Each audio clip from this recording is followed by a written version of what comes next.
Let's go.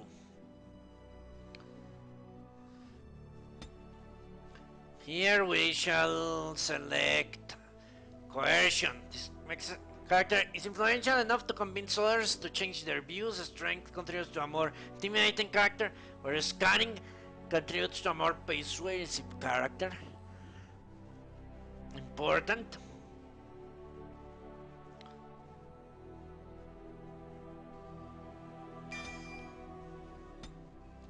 Here, how is this going to be?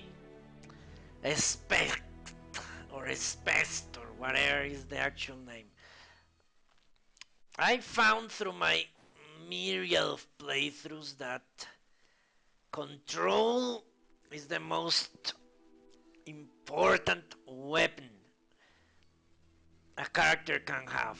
Control, the ability to control its environment, the battlefield itself. So that's how we are going to do this.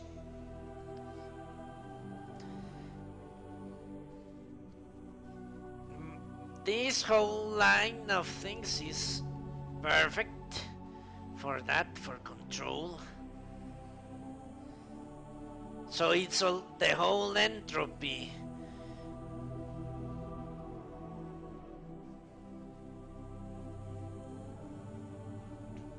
The whole entropy line. Vulnerability debuffs and all that shit. So, how... First I'm going with...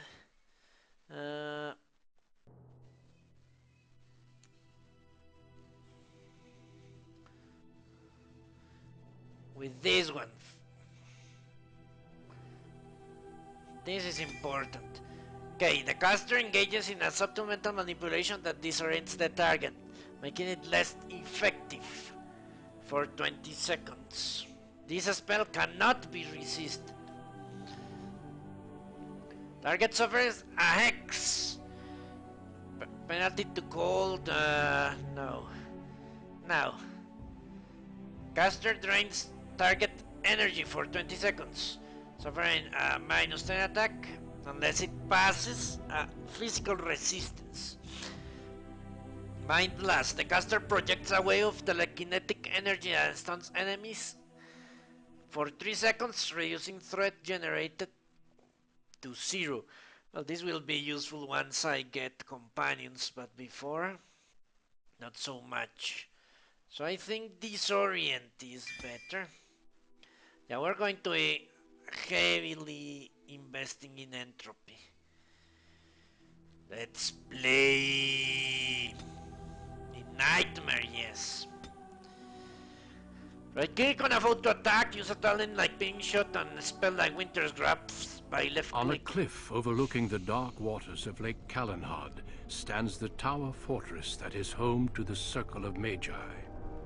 This tower is the only place in Ferelden where mages may study their art among others of their kind. Within the high stone walls, the Circle practices its magic and trains apprentices in the proper use of their powers. But the Circle Tower is as much a prison as a refuge. The ever-vigilant Templars of the Chantry watch over all mages, constantly alert for any sign of corruption. This gilded cage is the only world you know. Found to be sensitive to magic at a young age, you were torn from your family and grafted here as an apprentice. Now, that apprenticeship is nearly over. All that remains is the final test, the harrowing. Magic exists to serve man, and never to rule over him.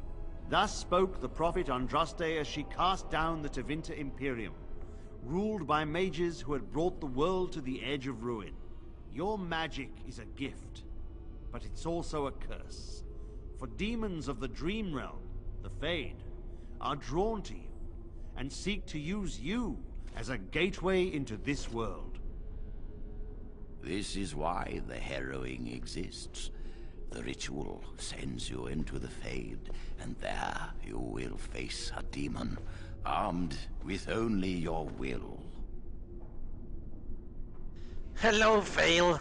I wished I could find someone to play the tabletop RPG. But whatever. I am ready! Know this, apprentice.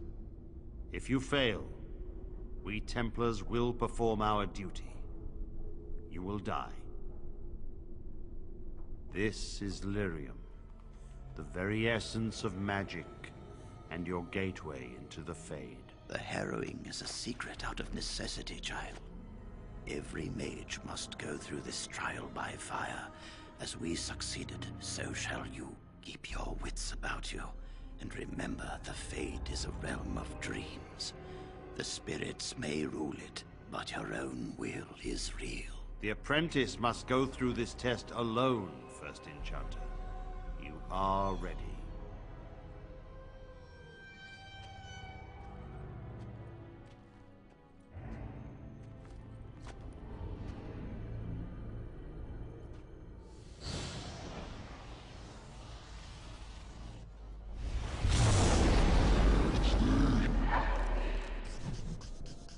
And there you go. A lot of fucking codex updates. A new quest. I didn't even map my keys, I think. Alright, it doesn't matter. Ah, where is the codex? Let me check everything because I haven't played this game for years and years. Level 1. I have 100 HP. Mana. Fatigue. Wearing armor causes fatigue, which is a percentage increase of basic mana or stamina cost. Okay. A human mage. Armor reduces damage done from physical attacks. A weapon's armor penetration score directly counteracts opponent's armor rating. Defense increases the chance of dodging or parrying physical attacks. Spell power increases the effectiveness, duration, and damage of spells, as well as staff damage. Most certainly I will try to level up Mage, yes. Damage. The equipped weapon potential against an unarmed opponent. Adjusted for the speed of the weapon. Okay. Strength 11. Dexterity. Increases defense by 1 for each point purchased. Contributes to physical resistance.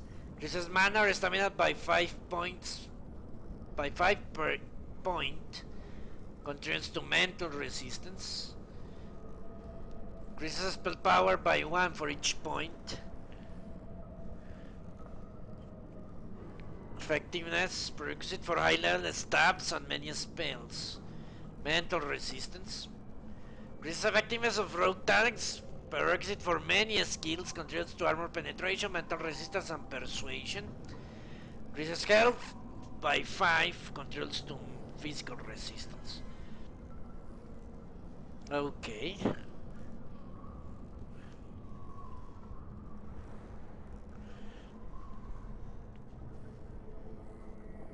Mental resistance 7. 5, no heroic accomplishments. What? No thanks. Auto level up, are they fucking insane? Spells, alright.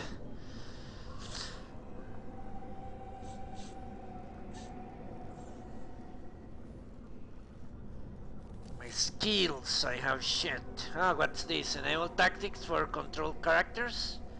Your rogue allies attack enemies from behind. What is this? Okay. Maybe that's a mod? Who the fuck knows?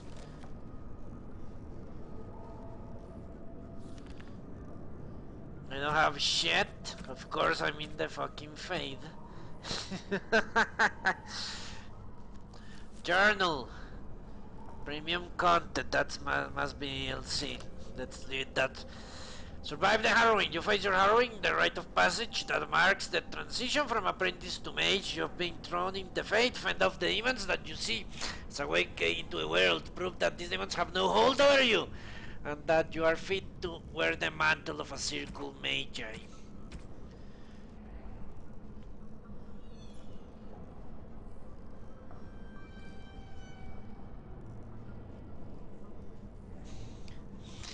Yeah, that's something a guy called P.002 proposed to me. I will play Minecraft, the hardcore version.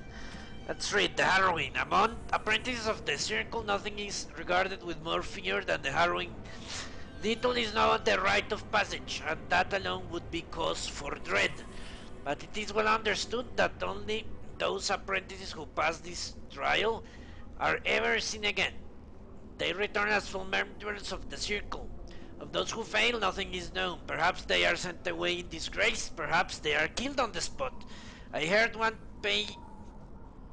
patently ridiculous rumor among the circle at Rivaini, which claimed that failed apprentices were transformed into pigs, flattened up, and served at dinner to the senior enchanters. I could find no evidence that the Rivaini circulate any particular quantity of pork.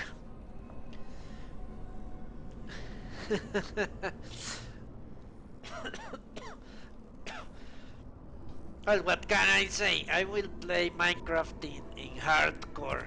That sounds appealing to me. Cry Commander Gregor, your magic is a gift, but also a curse. The Circle of Mage has trained you, and we Templars of the Enchantress stand vigil to ensure that training is adequate. First Enchanter Irving, if you want to survive, you must learn the rules and realize that sometimes sacrifices are necessary. Okay. I don't need that. And hopefully I don't need any of this. Active content. Here you can see all the DLC and the mods, I guess. If you are interested in knowing what I have. The Fade. Tactics. Damager, no. Controller, I guess. Self-health. Now let's put this at 50. So most likely I will be controlling myself all the time. What is this? Main menu. Alright. Let's start moving. What happens if I press tab? Ah, does work. Amazing.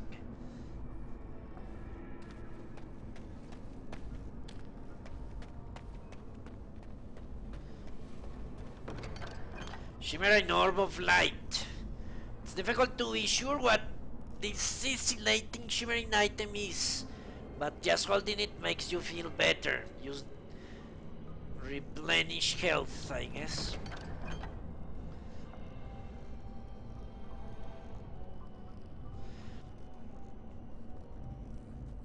Inventory. Let's put this here.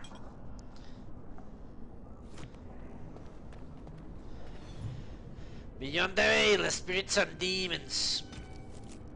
Ooh, this is a long one. It is challenging enough for the casual observer to tell the difference between the Fade and the creatures that live within it, let alone between one type of spirit and another. In truth, there is little that distinguishes them, even for the most astute mages. Since spirits are not physical entities, they are therefore not restricted to recognizable forms, or even having a form at all. One can never tell for certain what is alive and what is merely part of the scenery. It is therefore advisable for the inexperienced researcher to greet all objects he encounters. Typically, we misuse the term spirit to refer only to benign, at least less malevolent creatures of the Fade. But in truth, all the instances of the realm beyond the veil are spirits. As the chant of light notes, everything within the Fade is a mimicry of our world. A pure imitation, for the spirits do not remotely understand what they are copying. It is no surprise that much of the Fade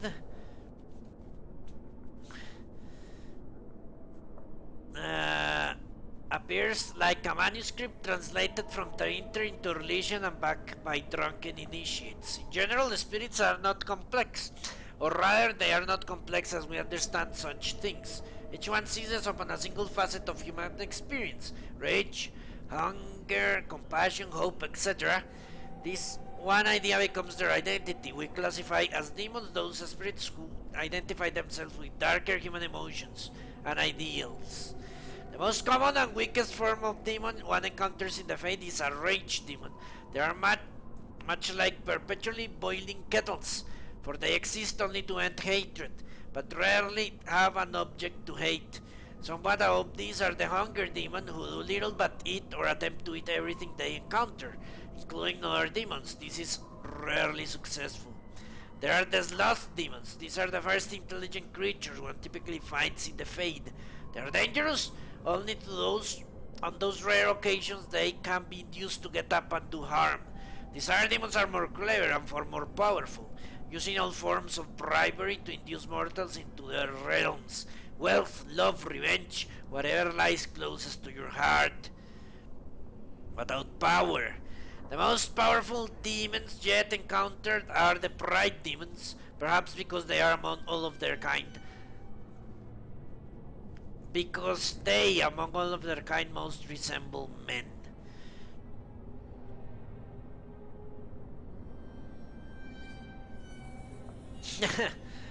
You are a libertarian as well. uh, that surprises me, not really. Alright, controls, what the fuck? Use the keys to explore, scroll, exploration, tactical combat, yeah. I did play this before in the Xbox, so in some ways this is a aligned playthrough, at least in gameplay.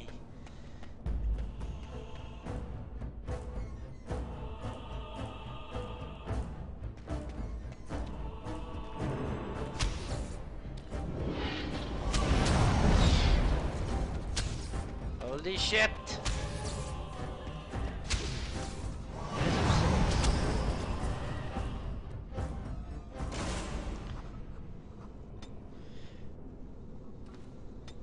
How do I save in this game? Time played 45 minutes, okay.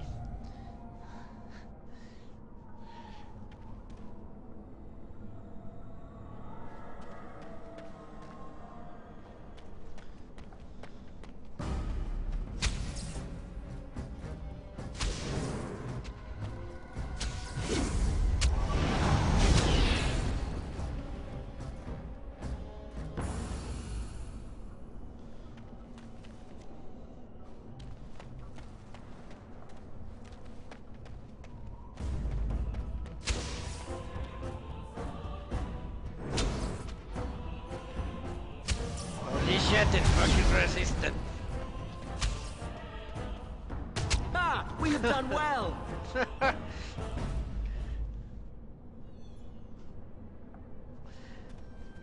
No, eating hard games doesn't save the universe. It just pleases the Emperor to see me cry. Someone else thrown to the wolves, as fresh and unprepared as ever. It isn't right that they do this, the Templars. Not to you, me, anyone.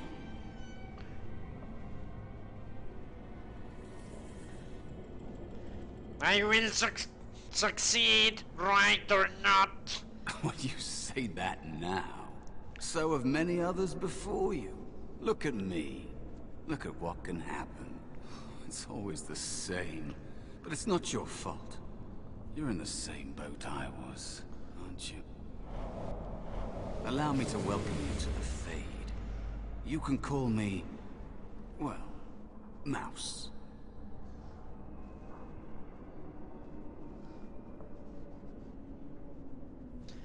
Not your real name, I take it. No, I don't remember anything from before. The Templars kill you if you take too long, you see. They figure you failed, and they don't want something getting out. That's what they did to me, I think. I have no body to reclaim, and you don't have much time before you end up the same.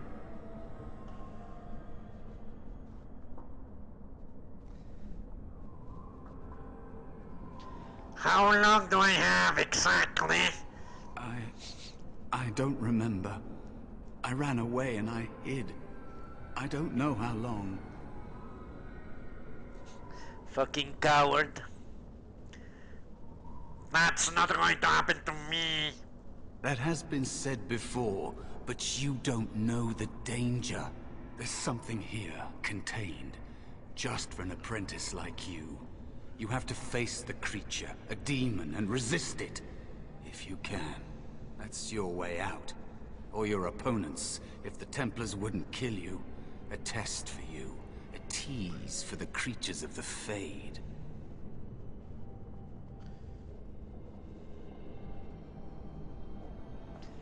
I don't understand why this test is so feared. You would be a fool to just attack everything you see. What you face is powerful, cunning. There are others here. Other spirits. They will tell you more. Maybe help. If you can believe anything you see. I'll follow, if that's all right. My chance was long ago, but you may have a way out. How A helpful. dangerous spirit is not far. Don't go near it unless you're ready to fight. Okay. I don't think I'm ready to anything. Blood helpers are markers on your current map area, indicating progress.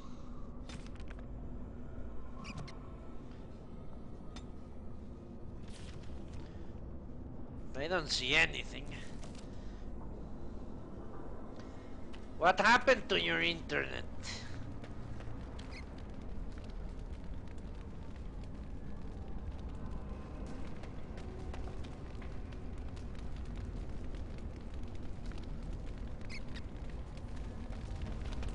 That is where the test will take place. The creature can be anywhere, but it manifests there. Okay. Lyrium, more than half the wealth of Orzammar comes from a single extremely rare substance, Lyrium. The Chanter believes it to the waters of the Fade, mentioned in the Cattle of Phrynolis, the very stuff of creation itself, from whence the Maker fashioned the world. Only a handful of mining caste families hazard extracting the ore, finding veins in the stone quite literally by ear, for it is in its raw form lyrium sinks, and the discerning can hear the sound even through solid rock.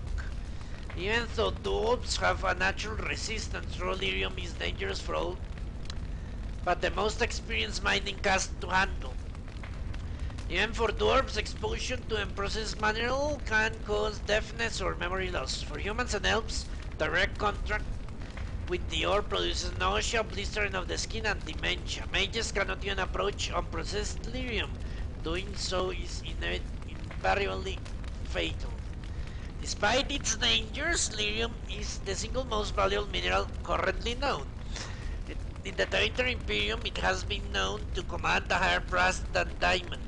The dwarves sell very little of the processed mineral to the surface, giving the greater portion of what they mine to their own smiths, who use it in forging of all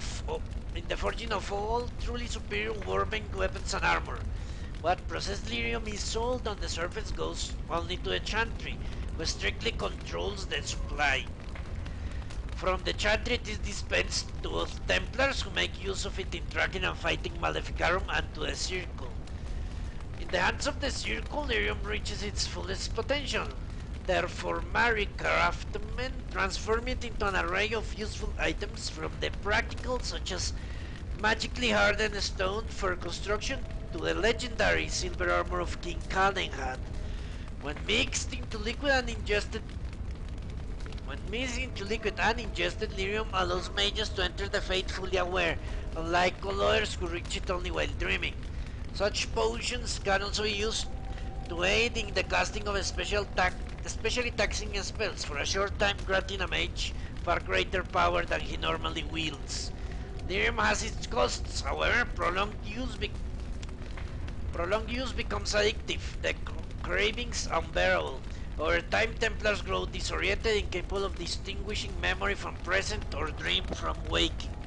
They frequently become paranoid, and their worst memories and nightmares haunt them at their waking hours. Mages have additionally been known to suffer physical mutation. The Magister Lords of the Tevinter Imperium were widely reputed to have been so affected by their years of lyrium use that they could not be recognized by their own kin, nor even as creatures that once had been humans. What? $80 for Wi-Fi? It's fucking crazy.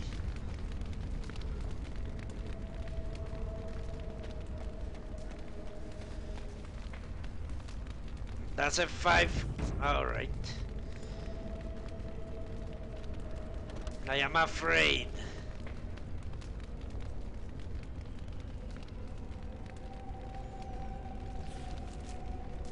I think I have no choice but to move forward.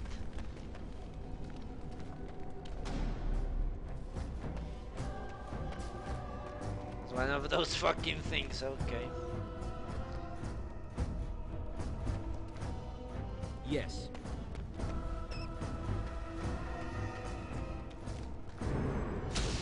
Very well.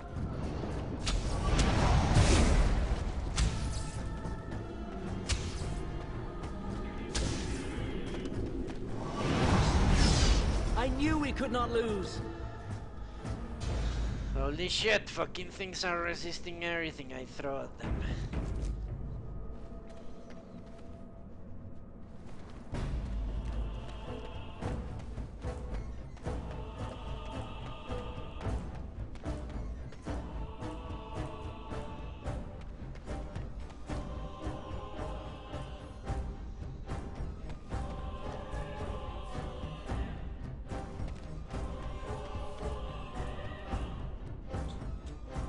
As you say.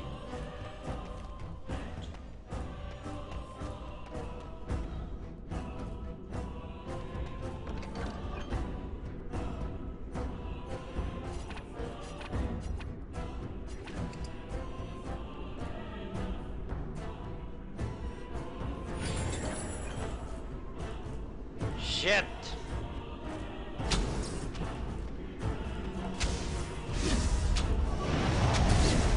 I knew we could not lose.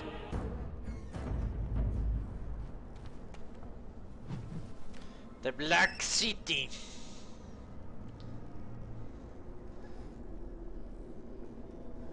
What? How much do you pay for that internet? Ooh.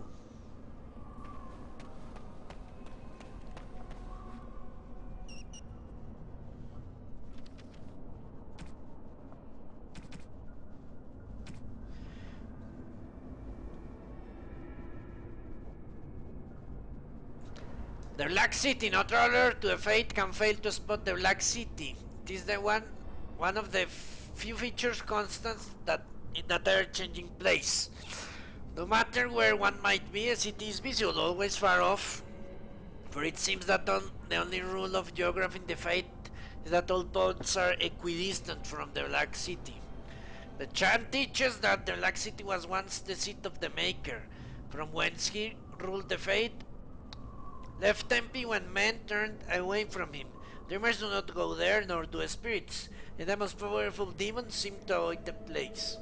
It was golden and beautiful once, so the story goes, until a group of powerful Magister Lords from the Imperium devised a means of breaking in. When they did so, their presence defiled the city, turning it black, which was perhaps the least of their worries. It's true. Let's see, where is the Black City? I don't know. Let's go this way. Another spirit this way. It never seemed equal to its name to me. That must be a Black City. You pay a lot for it, okay. You're getting it free for the next month, 4 months? Another mortal thrown into the flames and left to burn, I see.